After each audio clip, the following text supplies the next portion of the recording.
Hello everyone, I am Prajwal Ghator and today we will discuss a very interesting topic that is Wilson's disease. This is the second part of the video. The first part covered that what is Wilson's disease and what are its signs and symptoms.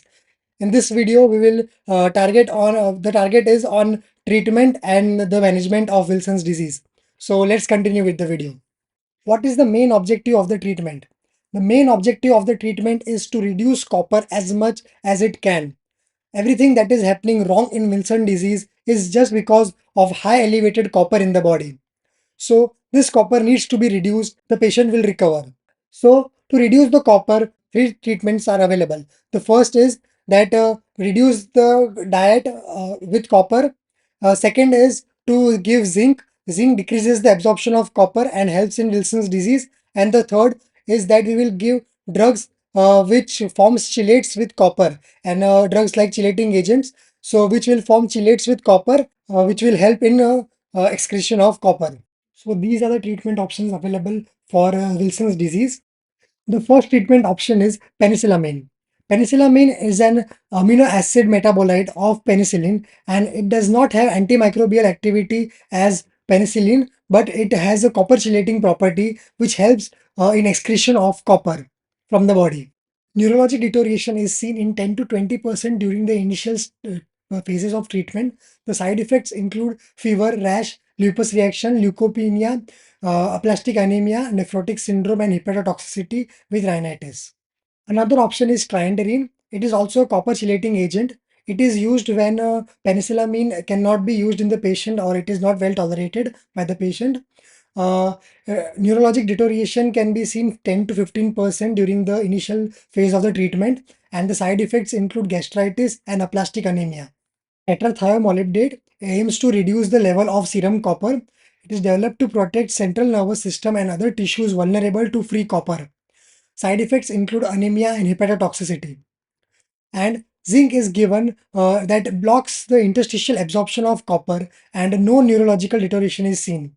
The side effects include gastritis. So let's now discuss the management of Wilson's disease. Two treatment phases of Wilson's disease: the initial phase and the maintenance therapy phase. The initial phase aims to reduce the copper levels to subtoxic thresholds. The choice is between the chelators alone or zinc alone or in combination.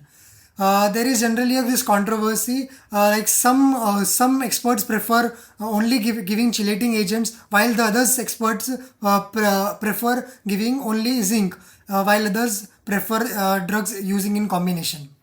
The D-penicillamine has traditionally been the drug of choice unless the patient develops intolerance.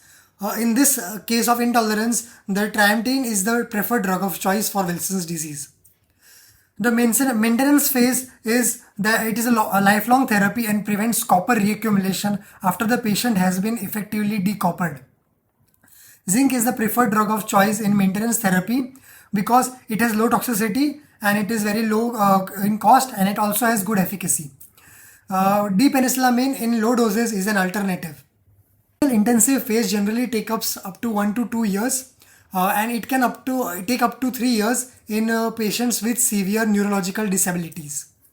Initial phase for strategy for decoppering is to start low and go slow. D-penicillamine is initiated in doses of 250 mg on alternate days for 2 weeks, and then 250 mg per day escalated by 250 mg every 2 to 3 weeks to a maximal dose of up to 1 to 2.5 grams per day. Food decreases the bioavailability of D-penicillamine and it must be administered while fasting. It is best administered in 2 divided doses in a day while fasting, preferably 3 to 4 hours fasting pre and 2 to 3 hours post administration. The first dose may be given on awakening in the morning and the second dose in the midway between lunch and dinner or a few hours after dinner. D-penicillamine should be supplemented with 20 mg of pyridoxine per day. Controversy between experts of giving the penicillamine and zinc at the same time in the combination. So it is because of that zinc and penicillamine both chelates copper, and taking the drug at the same time, as we do not know how the patient will be taking the drug. So as the patient takes the both drugs at the same time, this may lead to the neutralization of the both drugs. So there should be a gap between taking, if the combination therapy is given, there should be a gap between taking zinc and penicillamine.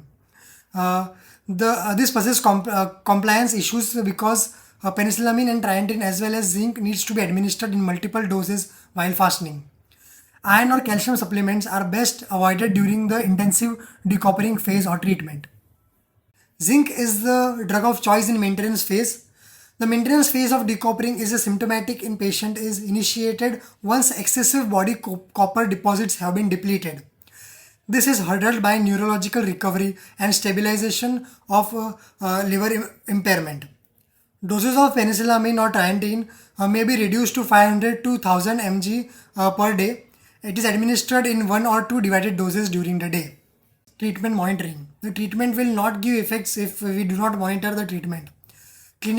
Objective clinical assessment are better to track than checking the serum copper levels and urine copper levels continuously. Objective clinical assessment are better for disease progression, to tracking the disease progression. A global assessment scale for Wilson's disease, GAS for WD, is the preferred scale.